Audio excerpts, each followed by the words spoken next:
Brian.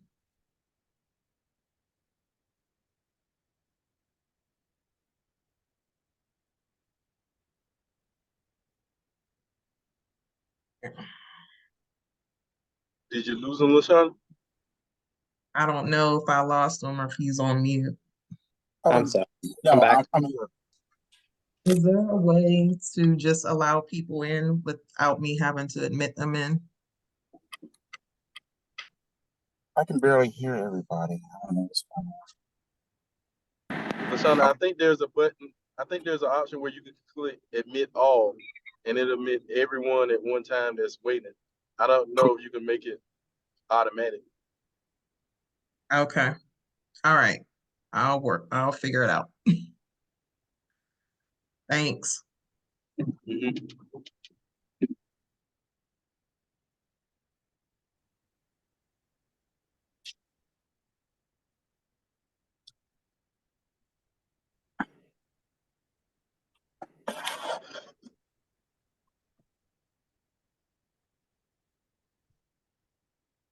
All right. Good evening, everyone. The time now is 7 p.m. I'd like to call this quarterly Board of Directors meeting to order.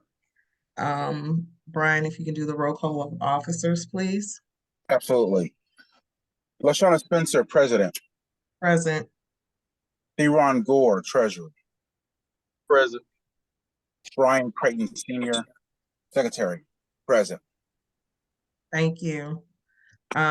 Good evening, everyone. I'd like to remind the homeowners, we ask that you please keep your lines muted until the community engagement portion.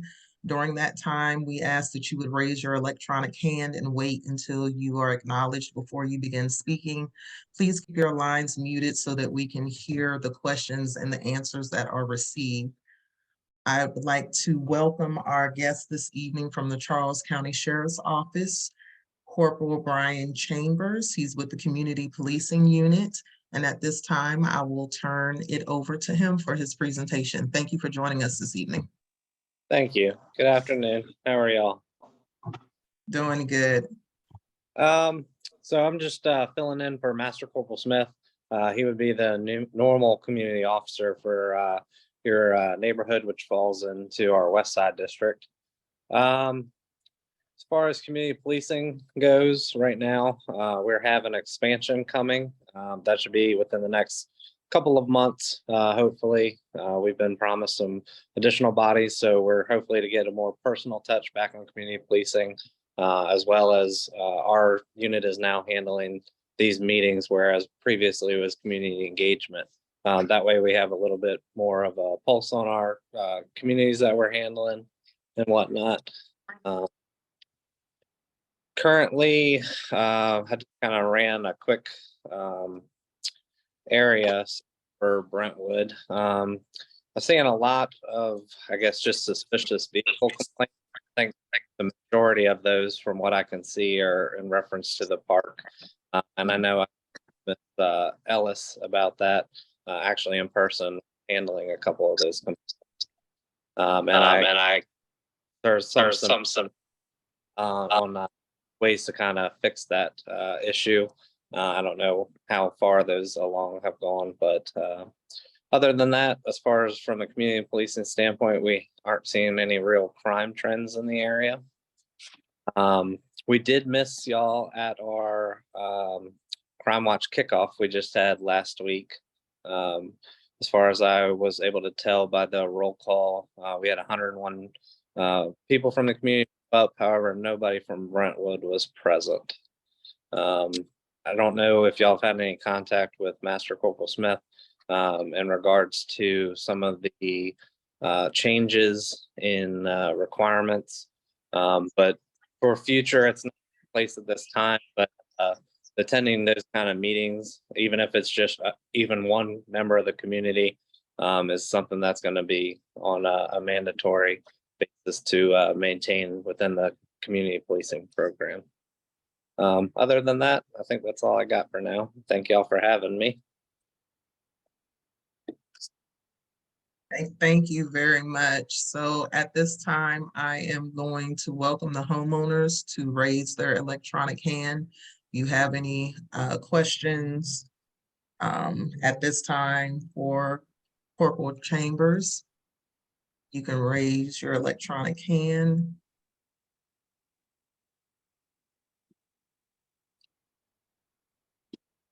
No questions? LaShawna, it's Nicole. I can't figure out how to raise my hand. Go ahead. That's okay. Go ahead. I'm so sorry. Good evening, everyone. So I'm only asking this question because as I'm sitting on this meeting, I can hear an ATV outside. I don't know if this was addressed. I know it is a sore subject every summer. I'm sure we will get complaints. What is the best protocol or I guess procedure for dealing with the ATVs and or dirt bikes as they come in and out of community? I know sometimes they're homeowners and they're not, troublesome, but I do know sometimes they're outside parties who are riding the power lines and things like that. So what is the best plan of action or course of action for handling that?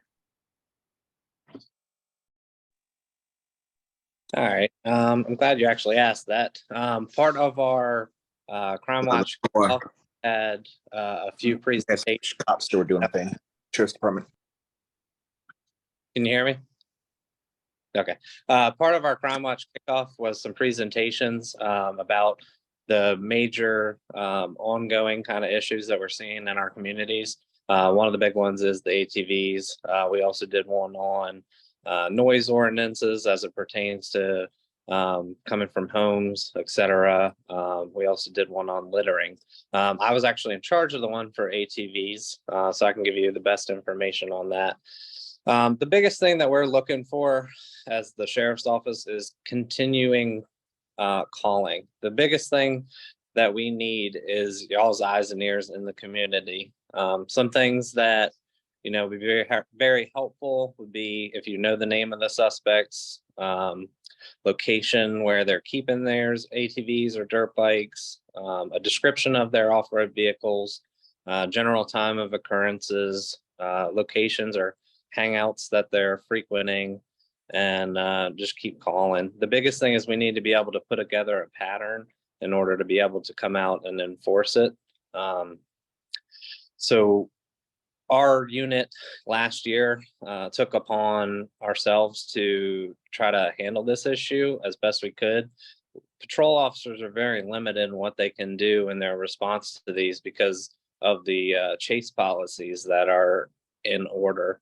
So one of the things we are doing is more of a surveillance aspect, finding where these folks live and then either finding them there or at hangouts, whether it be parks, the gas stations they go to fill up, and things like that.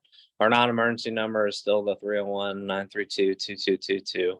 And we get a list of all the mini bike complaints and kind of go through those. And mini bikes include the dirt bikes, four-wheelers, etc. And then we kind of filter through it and see what we can pattern and see what we can try to enforce. We did get 14 dirt bikes and ATVs last year from people that were violating the laws, and there actually are criminal violations for driving on the county roads within the neighborhoods that are arrestable. And we did take, I think, approximately 6 or 8 of those folks to jail. But the majority of the ones that are not on the public roadways and just trespassing elsewhere on private property kind of more fall into traffic law violations and such that are just citations. And our biggest problem that we're having is that there's no legislative support at this time for like destruction of the ATVs and such that we see. So if somebody can prove ownership, there's a potential that they can get them back. So we're handling the problem on a day-to-day basis. Very few of them have been able to get their bikes back because most of these people aren't purchasing them with titles, registrations, etc. But we did do a legislative recommendation, and unfortunately that fell through not that long ago. But we're going to bring it up again next year and try to get a county ordinance to where we can destroy them for like second violations and have some additional fines. Thank you very much. Can you repeat that non-emergency number for me one more time? Yes, ma'am. It is 301-992-2222. And they actually added a telephone prompt so that you have to sit there for a while, but just to give you the tip, just hit 0 as soon as it comes up, and it'll connect you to our station clerks. Okay, fantastic. You said 932 or 902? 932. Okay, thank you. Thank you. Next, we have Theron Gore. Hi, I think you answered my question, but my question was going to be, what is legal and what's illegal? So based on what you're saying, the ATVs are not legal to be on any county roadway nor on private property. Is that the violation? Right. So it's a version of a trespass, essentially. The verbiage for that is off-road vehicle on private property and off-road vehicle on government property. Both of these are misdemeanors, and they carry a penalty of $500 or up to 90 days in jail. And then there's a list of traffic laws that are, frequent with these. Some of them are, not titled vehicle, uninsured vehicle, unregistered. So when they're operating on the roadway, just as any other vehicle would be, they have to follow under the traffic laws. And so there are additional traffic laws that they can get cited with, whether they have a license or not wearing their headgear, protection, eyewear, and just things like that. All right, thank you. Appreciate it. Yes, sir. Thank you. Next, we have Treva Scott. Hi, yes. I was just curious. You mentioned that you had your Crime Watch kickoff meeting last week. Are these meetings held on a weekly or monthly basis? And if they are, like, where can we find them? Just so we have some representation. Mm-hmm. So the Crime Watch kickoff is kind of an annual thing. And we have a couple other community meetings. Generally, they're posted on the sheriff's office Facebook, and then also within the communities that participate in the community program, we send them to the management companies and HOA as best we can. I know sometimes there's changes in our contacts and stuff, so the best thing we can do is just try to keep a constant updated contact list, and then we just send that out via email, and then again the Facebook page. Generally there's a meeting in January and then a meeting in April of each year, and then just some other things would be like community cleanups and stuff like that, but that's not a meeting per se. And then I know we have upcoming would be the National Night Out and things of those natures. If y'all are having a program with that, feel free to notify Master Corporal Smith, and we'll try to have a representative out there for that as well. Great, thank you. Thank you. Next, we have Deborah. And for those joining us, if you have a question for Corporal Chambers, please raise your electronic hand. Thank you. Go ahead, Deborah.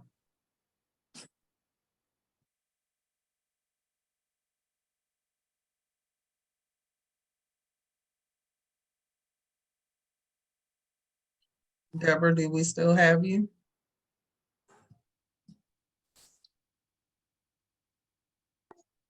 I'm sorry, I had mute still on. I'm just talking away. Just wanted to know what procedure should you follow if someone is trying to steal your car out of your driveway or breaking into your car? I'm actually glad because it brings me to another point that I need to get to.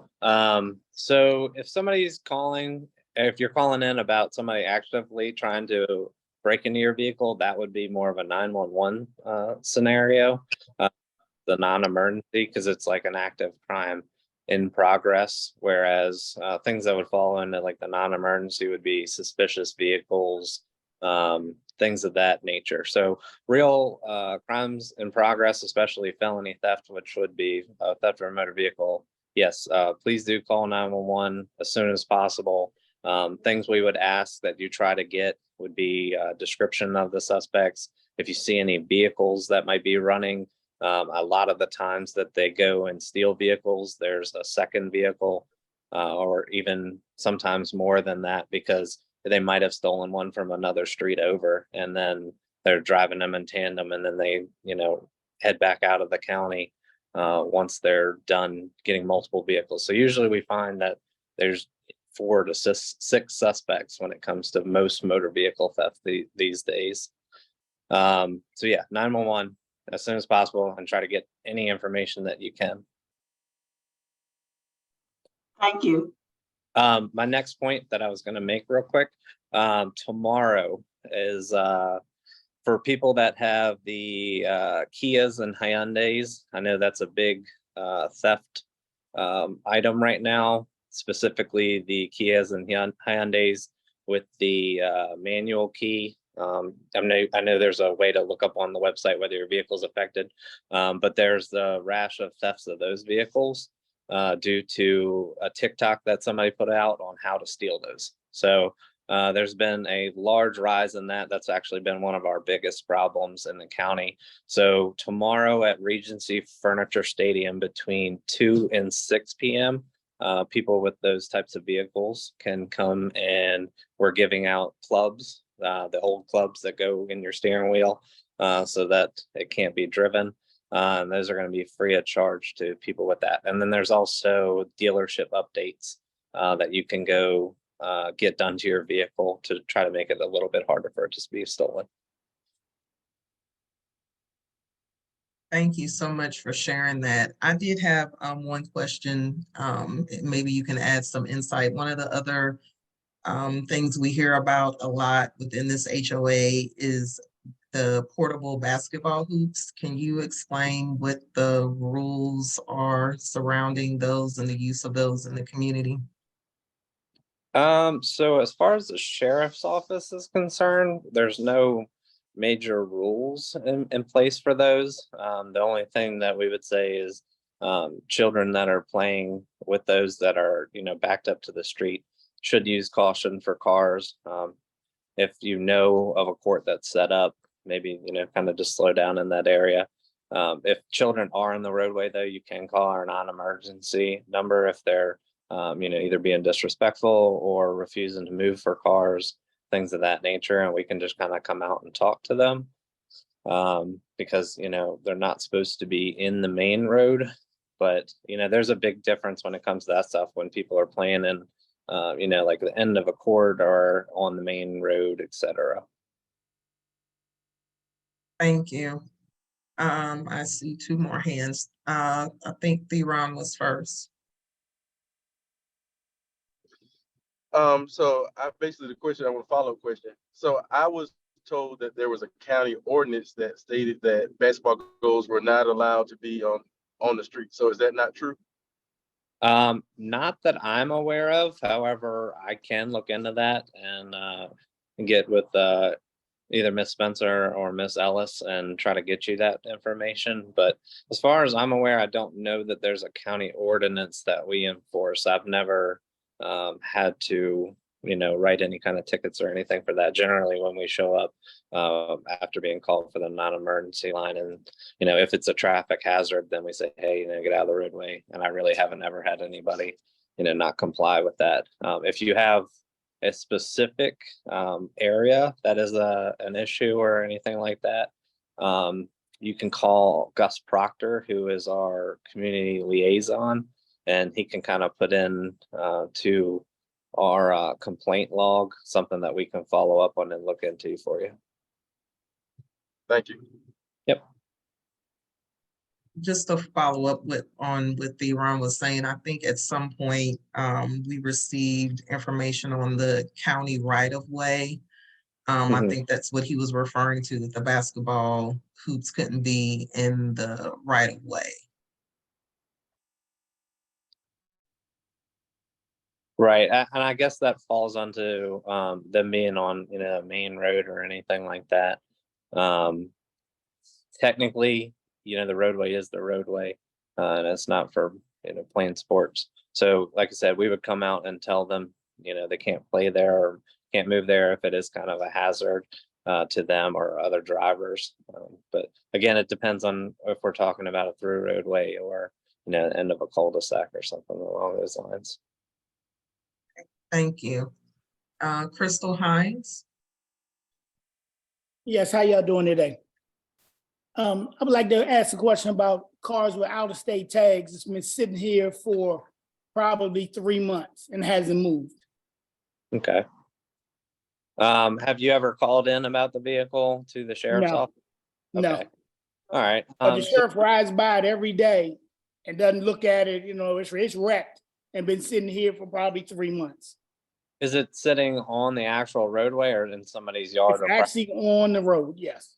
okay. Is it disabled or just dead tags? I don't know if it's disabled or not, but I know it's been sitting there for probably approximately 3 months. Okay. So not all of our officers have tag readers on their vehicle. So they would have to manually run the tag in order to see that it's expired. Some officers do have tag readers. Generally, things that bring our attention to a vehicle that's in the county roadway as being, you know, possibly abandoned or things of that nature would be like pop tires or major damage and things like that. But you're more than welcome on that to call the non-emergency number that I gave out earlier, the 301-932-2222, and report that, you know, kind of. It'd probably be best during the regular day hours, and an officer will come out and run the registration on that vehicle. And if it is parked in violation, then they could give it a sticker, which gives the owner a 48-hour notice to move the vehicle, or else it could be towed by the county. I will say that after the 48 hours, it is followed up on. However, there is a list that the vehicle will be placed on. So the vehicle is not towed immediately within that 48-hour period being over. It has to go through the process of going through our tow log, because we have a log of all the tow trucks that are authorized for the county, and it kind of goes in order. So it can take up to a few weeks after that process, but to start the process, you would just call the non-emergency number. Okay, thank you. Yes, ma'am. Thank you. Next, we have Kanisha. Good evening. I just had a follow-up question regarding the steering wheel lot giveaway. Is there any documentation that we need to bring to prove proof of ownership or anything, or is it just off of an honor system? I believe it's just off of the honor system. I know that it is currently on our Charles County Sheriff's Office Facebook page, the flyer for that. I don't think I can access that while I'm on the Zoom, but if you go on the Sheriff's Office Facebook page, there's a flyer with the information. It might be a couple posts down by now as we post, you know, crimes throughout the day and such. Okay, thank you.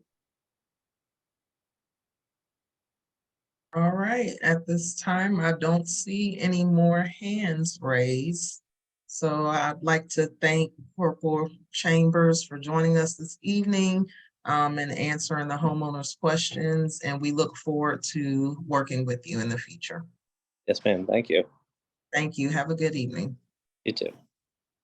At this time, we're going to move on in our agenda, and we are going to have our report from our account executive, Era Ellis Rutland. This time, I'll turn it over to you. Thank you, Ashana. Hello, everyone. I just want to thank you guys for having me on the call this evening. I just want to report out on a couple of items that have been hot topics with homeowners in the community. So first on my list, I will start with the trash service. So I received a number of emails and phone calls in reference to the trash service, either picking up late or not picking up at all on the scheduled pickup dates. And I have spoken with the trash company to let them know, you know, just that we've been a bit disappointed with their services. And I forwarded them a number of the emails and voicemails that I received just to let them know, you know, exactly how the services have been. And they have agreed that going forward that they will begin their route at 6 a.m. at Brentwood. So that would be the first stop on Tuesdays and Fridays. And if the truck is full, they will dump the truck and directly return to the community to finish the job.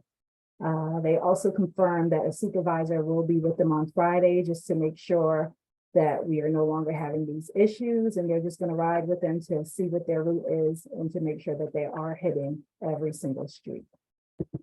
So that is my update on the trash service. Next on my list is the fence repair. So we are very much aware of the condition of the fences. We've had a lot of people calling in and emailing just to see when the fences will be repaired. So we are still awaiting another quote. The scope for repairs that was sent out is also requesting the costs to add quarterly inspections to the contract. So just so we don't end up in this situation again in the future, this is a large scope, and I've walked with 2 fencing contractors, and we can expect 2 additional quotes to be submitted by the end of the week. Well, by the end of next week, total. So that is the update on the fence repair. It is moving. It's a big job. So I know a lot of people are like, why isn't this being done?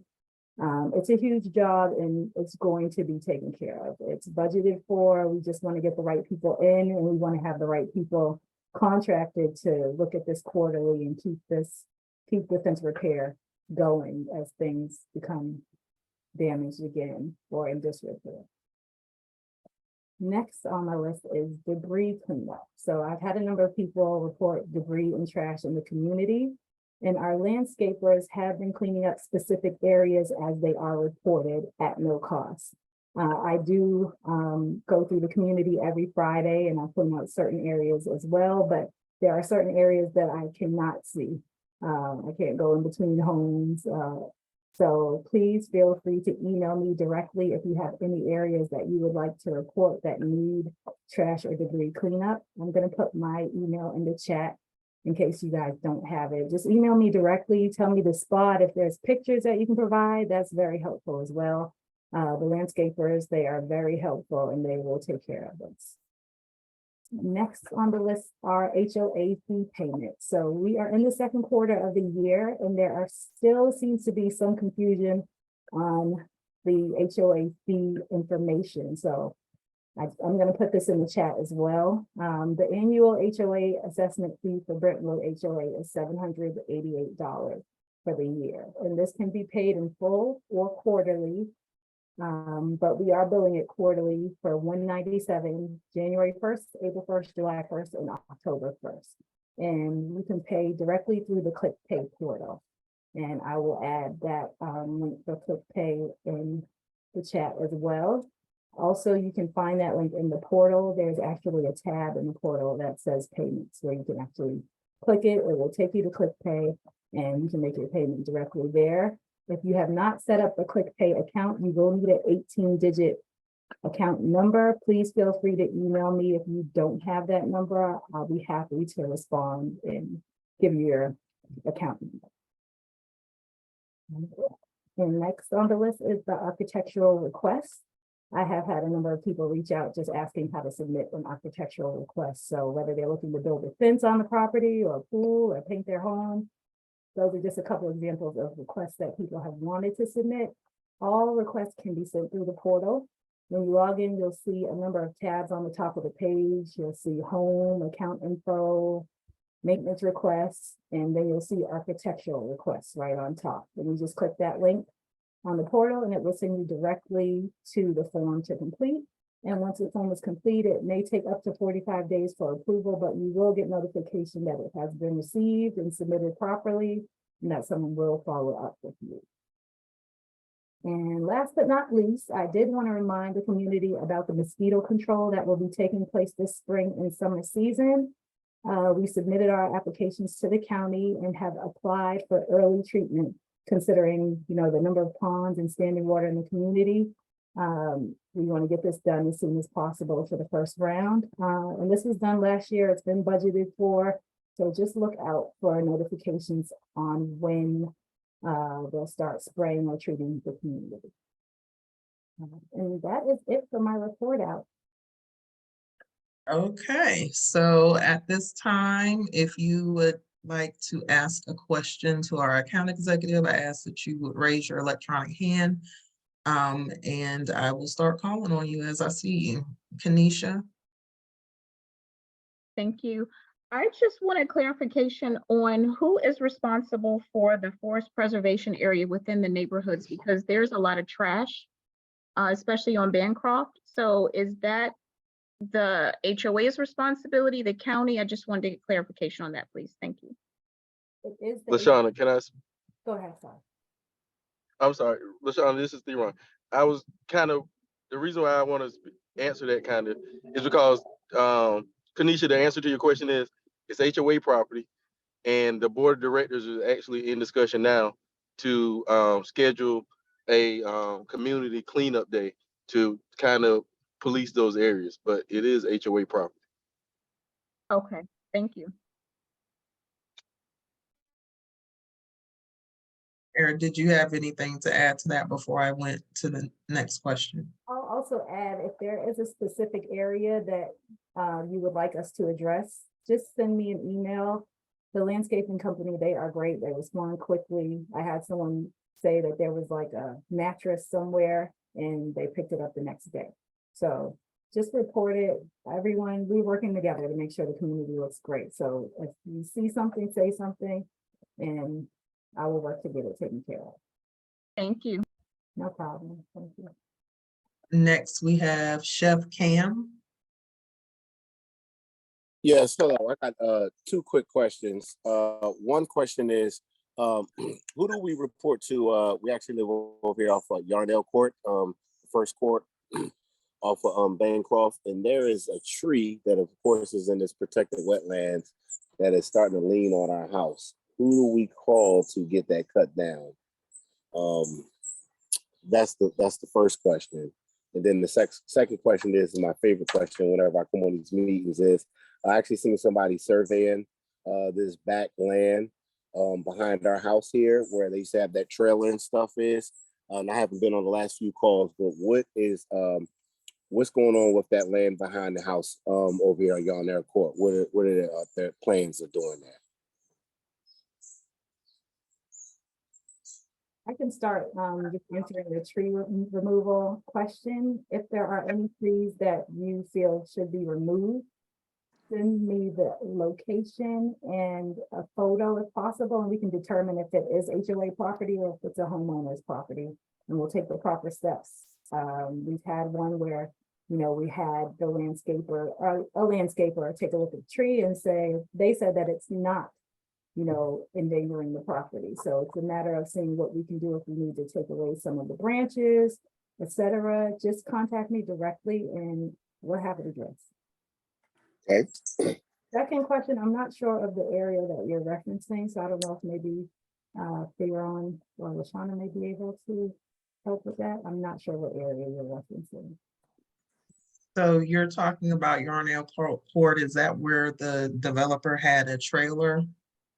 Absolutely. And it's still a trailer back there. There's still some kind of trailer back there that still hasn't been removed. I know they have removed the trailer and kind of cleaned it up a little bit, but I actually seen somebody was that on Saturday and Sunday actually surveying back there, marking off, I guess, what's our land and what's the whatever land is owned over there. So I was just curious, is there any movement on what is going to be placed behind our house?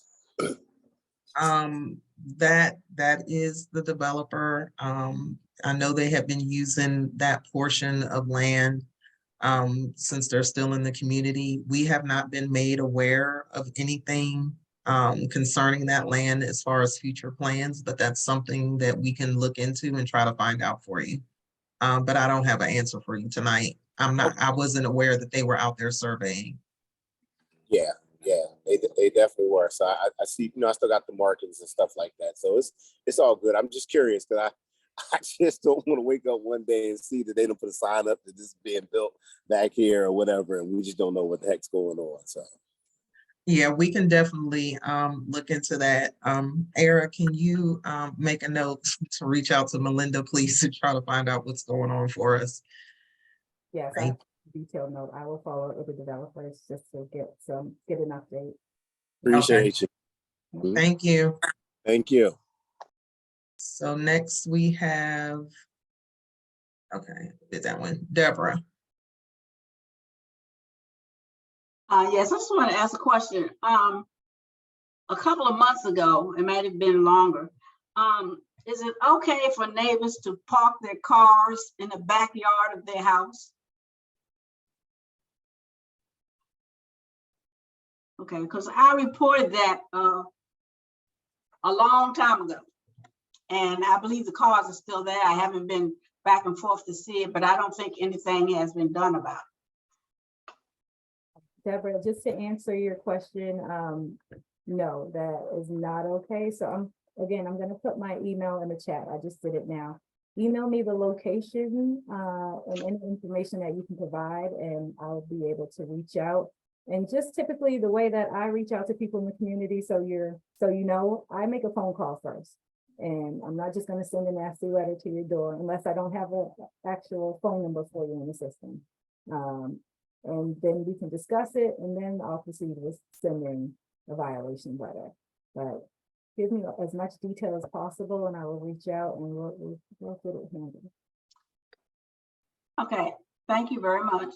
Thank you. And next we have Mary.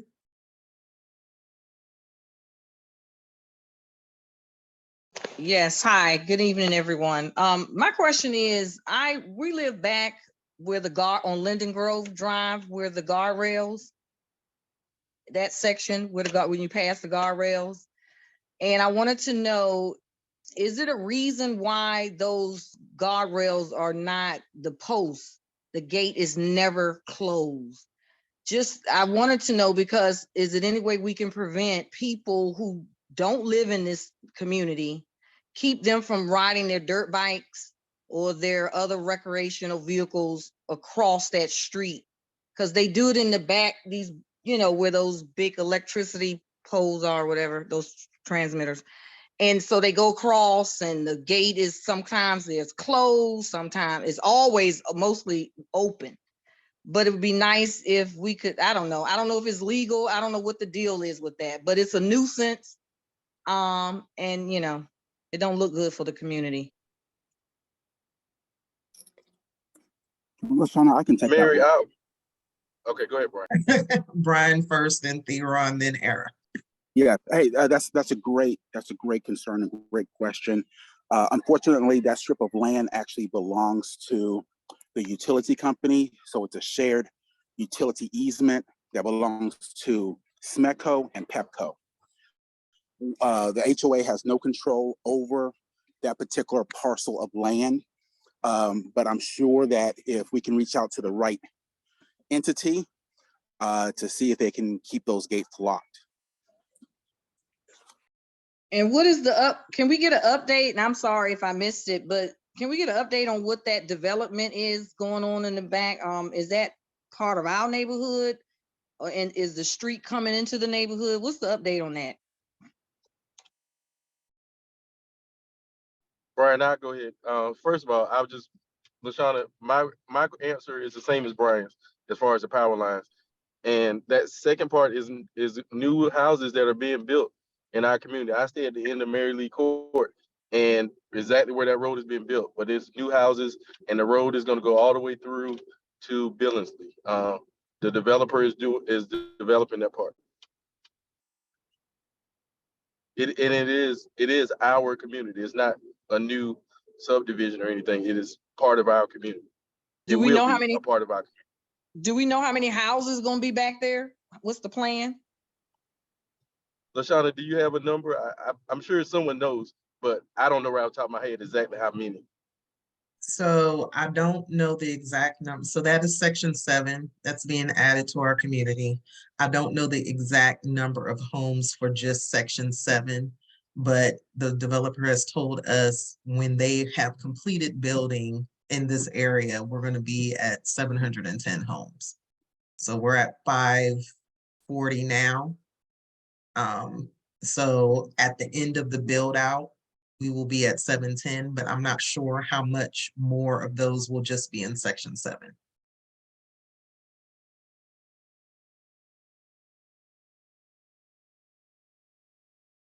Okay, I don't see any more hands. Does anyone else have a question for our account executive from Barkin?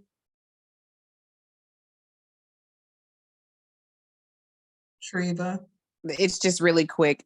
Is the trash starting tomorrow at 6 a.m.? Yes. Okay, thank you.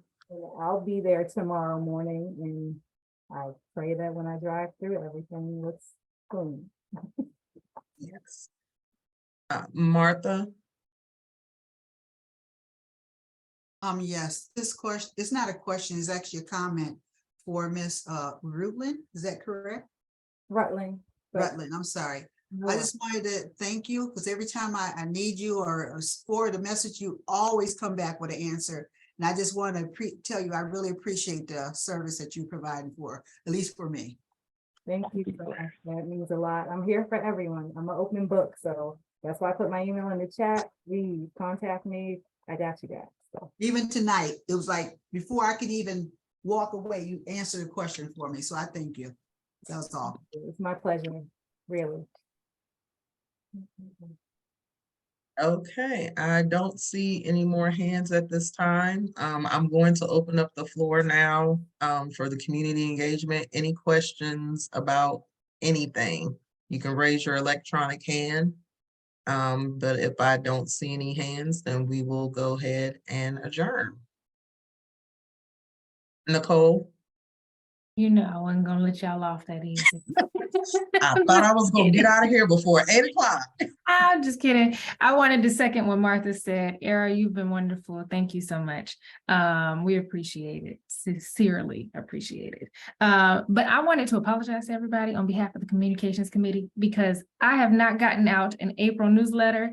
I do not want you all to feel abandoned. I have not forgotten you. This has been an extremely busy month for me. And so I've just been overwhelmed with work. I will be reaching out to my committee and hopefully we'll get something out that will be a collective of April and May.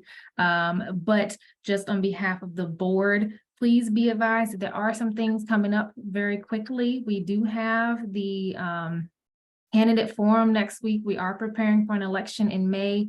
So please be on the lookout for your emails, social media posts. There will be a lot to come out in the next couple of weeks. So we're still here. Thank you, Nicole. I did want to remind the homeowners, I have my little cheat sheet here. Today is the deadline to request a paper ballot for the election. So if you want to request a paper ballot, you have to do it today. No requests for paper ballots will be accepted after today. And as Nicole mentioned, we are going to have a virtual candidate forum next Wednesday, April 26th at 7 p.m. The information has been sent out. The meeting will be held via Teams, and that link information has been sent out. If you did not receive it, please reach out to our account executive for that information. But I encourage you all to attend the candidate forum next Wednesday. This is your opportunity to ask questions to the candidates and find out their opinion, their stance, what they would do when they're on the board. So I encourage you to participate in that next Wednesday at 7. Any other questions, comments? I'm sorry, it's Treva again. It's okay, go ahead. The new section in the back, is that Ryan as well? Is the developer Ryan? I see Era shaking her head. I wasn't sure. Yes. Oh, okay. Thank you. You're welcome. This is your time. Any other questions, concerns, comments?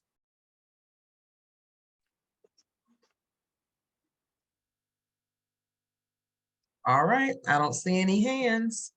So we're going to go ahead and adjourn for this evening. Thank you everyone for participating. Have a wonderful evening and hope to see you next Wednesday at the candidate forum. Have a good evening. Thank you. Good night. Thank you. Everyone.